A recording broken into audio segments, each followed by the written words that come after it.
Hello and welcome back to BlueFig Longevity. Our goal with this channel is to help you live a vibrant life, live a life free of diseases like high blood pressure, diabetes, and cholesterol. We're going to share with you what we've learned from medical studies and from the patients that I've taken care of. I'm Dr. Farrukh, and I've been taking care of patients for over 20 years.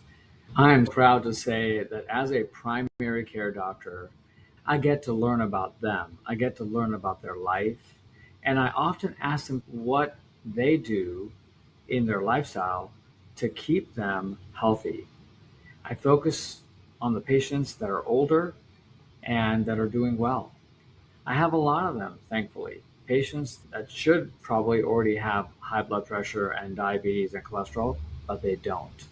I ask them, what lifestyle habits do you do to keep you away from those diseases? One of my most favorite patients is Mr. FM. Every time I see him on my schedule, I smile because when he comes to our clinic, he comes in happy. He comes in vibrant. He's so respectful and friendly with my front office staff, with our nurses, and he just has a great attitude. When we talk about his health, of course, we talk about his blood pressure and we talk about his most recent lab tests.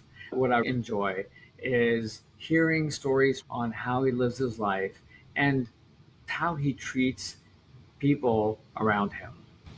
I saw Mr. FM last week and I asked him, what is your secret? What keeps you so happy? What keeps you so healthy? And you know what his answer was? He is considered the neighborhood helper where he lives.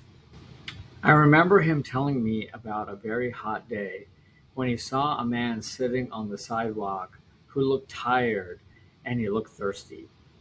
Instead of just walking past like everyone else was that day, Mr. FM stopped. He went into the nearby shop, bought a cold bottle of water, and gave it to the man. The man was homeless and was dehydrated. Taking care of others is very helpful, but it doesn't just help them, it also helps us.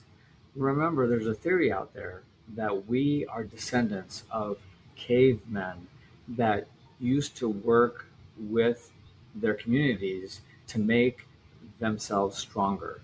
They had cavemen that would do the hunting while others built the shelters, others did the cooking, others took care of the kids.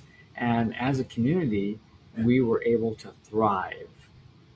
More recently, Mr. FM went to the store to buy a bag of ice. He found a young woman looking sad because the machine that gives ice for soft drinks was broken, and she really wanted to get a cold drink.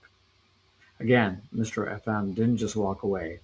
He bought an extra bag of ice and helped her fill her cup, making her day so much brighter.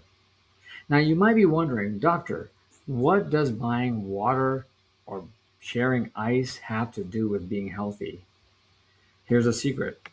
When we are kind to others and make friends, it acts like medicine for our bodies. When Mr. FM helps someone, his brain releases chemicals known as feel-good chemicals. These chemicals make him feel happy and calm, which helps his heart stay strong and his stress levels stay low. Scientists have found that people who have lots of friends and who help their neighbors often live longer and healthier lives. It's because being connected to your friends, family, and your neighbors makes us feel safe, loved, and needed. So you could say, and I'm just going to say it as a doctor, when Mr. FM is out in his neighborhood taking care of other people, he's not just taking care of them, he's also taking care of himself, specifically his heart and his body. Mr. FM is a perfect example of how being a good friend and being good for your community and your neighborhood is one of the best ways to keep your body and your brain in tip-top shape. I always tell him, Keep doing exactly what you're doing, Mr. FM. It's the best medicine and it's the best prescription that I can give you. I was sharing Mr. FM's story with one of my colleagues today, and they asked me, is Mr. FM's activity, the charitable things that he does for the homeless and for random people in the stores, is that charitable? Is he practicing charity?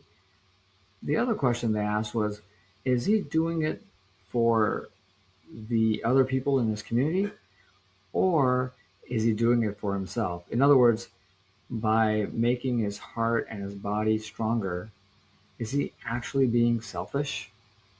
I don't know the answer to that. So I'm going to ask you, is Mr. FM truly practicing charity, or is he being selfish?